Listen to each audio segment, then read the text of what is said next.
Hello friends, welcome to study to success classes. तो चलिए start करते हैं माइक्रो इकोनॉमिक्स एमसीक्यूज का सेकंड पार्ट।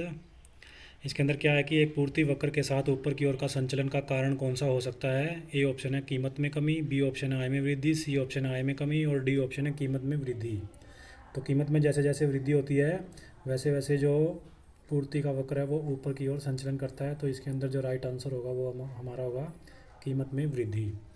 जब कुल संप्राप्ति अधिकतम होता है तो सीमांत संप्राप्ति होता है। ए ऑप्शन है न्यूनतम, बी ऑप्शन अधिकतम, सी शून्य और डी स्थिर। तो जब कुल संप्राप्ति जो वक्र है, कुल आगम जो वक्र है वो अधिकतम हो जाता है तो सीमांत संप्राप्ति हमारा शून्य होता है। तो इसका जो राइट आंसर होगा वो होगा सी।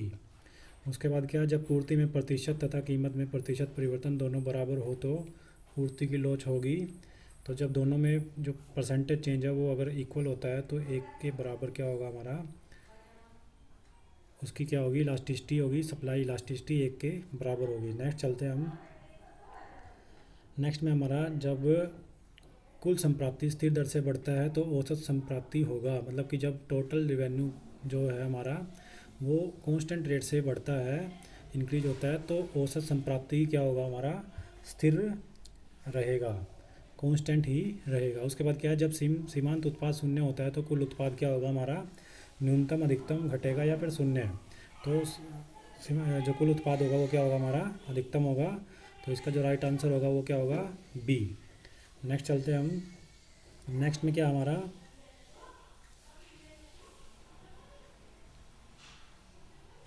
नेक्स्ट में हमारा देखिए कौन सी लागत वक्र एक्स अक्ष के समानांतर होता है। तो एक्स अक्ष के समानांतर क्या होती है हमारी, स्थिर लागत होती है, फिक्स्ड कॉस्ट होती है। तो ए एफ सी क्या होती है हमारी औसत, क्या हमारी बंदी लागत, टी वी सी कुल परिवर्तनशील लागत, टी एफ सी कुल बंदी लागत और टी सी कुल लागत। तो इसका जो राइट आंसर होगा वो क्या होगा, टी एफ सी। उसके बाद क्या है, यदि पूर्ति वक्र वाई अक्ष के समानांतर होता है तो पूर्ति की लोच होगी। तो वाई अक्ष के पूर्ति वक्र अगर वाई अक्ष के समानांतर होता है तो पूर्ति की लोच क्या होगी हमारी, वो होगी हमारी पूर्ति की लोच शून्य। तो इसका जो राइट आंसर होगा ए। उसके बाद क्या, जब प्रति इकाई स्थिर हो तो प्रति इकाई क्या है, इसमें यहाँ कीमत ऐड कर लीजिए, कीमत इसमें मिस हो गई है। तो प्रति इकाई कीमत अगर स्थिर हो तो A R greater than M R होगा, A R less than M R होगा, या फिर A R equal to M R होगा, या उपरोक्त में से कोई नहीं। तो इसका जो राइट आंसर होगा वो क्या होगा, A R is equal to M R. Next चलते हैं हम।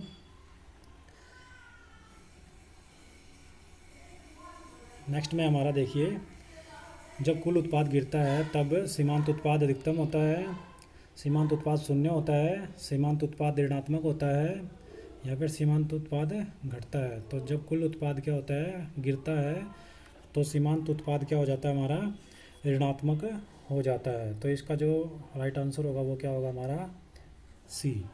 जब नेक्स्ट देखते हैं क्वेश्चन, जब औसत उत्पाद अधिकतम होता है तो A P greater than M P होता है, या फिर क्या होता है हमारा, A P is equal to M P होता है, या A P less than M P होता है, या उपरोक्त में से कोई नहीं। तो इसका जो राइट आंसर होगा A P is equal to M P, ब इसका या फिर बी इसका क्या होगा, राइट आंसर होगा। नेक्स्ट देखते हैं हम इसमें। नेक्स्ट है हमारा, किस बाज़ार में A R is equal to M R होता है। तो वो बाज़ार, ए ऑप्शन है एकाधिकार, बी ऑप्शन है पूर्ण प्रतियोगिता, सी ऑप्शन है एकाधिकार प्रतियोगिता और डी ऑप्शन है अल्पाधिकार। तो एकाधिकार क्या है, इसके अंदर क्या होता है कि एकाधिकार है पूर्ण प्रतियोगिता, जहाँ पे ए आर और एम आर दोनों बराबर हो तो वो बाज़ार कौन सा होगा, पूर्ण प्रतियोगिता बाज़ार। उसके बाद क्या है, किस बाज़ार में नई फर्मों के प्रवेश पर प्रतिबंध है। तो ए ऑप्शन है पूर्ण प्रतियोगिता में, बी ऑप्शन है एकाधिकार प्रतियोगिता में, सी ऑप्शन है एकाधिकार में और डी ऑप्शन है उपरोक्त में से कोई नहीं। तो किस बाज़ार में नए फर्मों के प्रवेश पर प्रतिबंध रहता है। तो पूर्ण प्रतियोगिता के अंदर कोई भी नई फर्म प्रवेश कर सकती है, एकाधिकार प्रतियोगिता में कोई फर्म प्रवेश कर सकती है, और जो एकाधिकार है, मोनोपोली है, उसके अंदर कोई नई फर्म एंट्री नहीं कर सकती है। तो इसका जो राइट आंसर होगा वो होगा हमारा एकाधिकार। नेक्स्ट देखते हैं हम इसमें।